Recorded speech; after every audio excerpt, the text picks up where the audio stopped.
Well, new numbers crunch from Royal LePage finds that nearly 51% of GTA dwellers would be willing to buy property out of the region if they could find a job or some remote work to do. So for more on these findings, we're joined by Karen Yalewski, the Chief Operating Officer at Royal LePage Real Estate Services.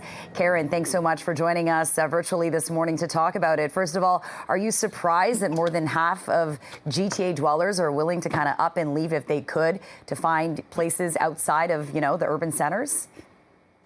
It's a high number, but it's not really surprising given what we've seen in terms of house pricing and the rises of house prices over the last several years. People are looking at options. There simply aren't enough homes, particularly in our big urban centers, that are at a price point that many can afford. So they are exploring where they might be able to live, particularly if they're able to work remotely.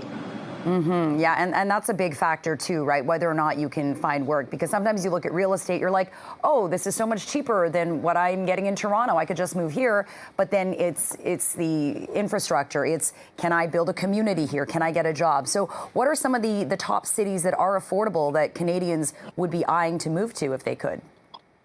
The city that topped our list was Thunder Bay. If we want to look at people in Ontario, they would have chosen Edmonton as their number one place to move if they were looking to expand their horizons on that. Other cities that were on our list, Quebec City, we saw Windsor on our list, so quite a cross section actually from across the country. All of them, unsurprisingly, smaller centers than what we would see in Toronto or Vancouver or even Calgary. And interesting enough, not much affordability in BC, right? Not a single city in BC made our list, which, given the cost of property in BC, perhaps is not surprising. However, if people in BC were looking for options within the province, they would have to look elsewhere for that affordability factor. And Karen, was there something about you in this survey that, jumped out to you that kind of surprised you?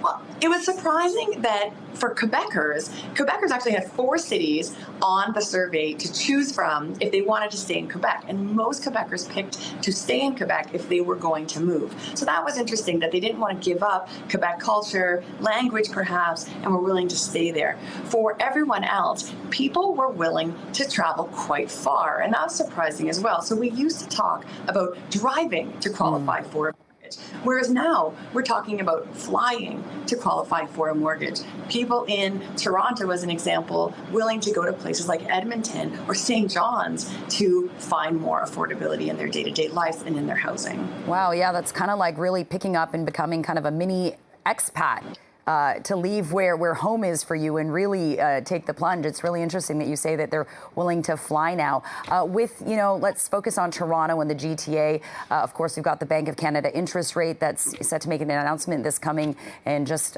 next month, pretty much. Do you think that the announcement with the interest rate changing, is that going to have any kind of immediate impact on people's feelings about moving out? Or do you plan on conducting a study when things change later on to gauge the interest? What we do know is that many people are waiting to make purchasing decisions around housing for interest rates to go down. Royal LePage conducted a survey that indicated that about half of people that are interested in entering the market, first time or move up, move down buyers, they were waiting for interest rates to go down before they took that leap into the market. So will they consider moving further afield for pricing? Yes, that's likely to continue given the high price of real estate in our big cities in Canada. Will people be making a move if and when interest rates go down? Yes, we do anticipate more people coming off the sidelines when that happens. Yeah, very interesting study. And it's kind of, I'm wondering if there's a breakdown of whether or not you did it by age of respondents, whether or not it's, older people willing to relocate or younger people. This survey in particular didn't look at the age of respondents, but we do know that people on the younger side might be more likely first-time buyers. And first-time buyers, they are in it's a more challenging position for them. When you already have a home, when you have some equity, it becomes a little bit easier to make a move. When you're looking to make your first move and you have to build up that down payment and pay for a home where the purchase price is higher than we've seen in recent years and interest rates are higher than we've seen in recent years, that puts additional pressure on our younger people, on our first-time buyers. Yeah, okay. The housing situation, always very interesting. Karen Yalewski, Chief Operating Officer at Royal LePage Real Estate Services. Appreciate your time. Thanks for having me.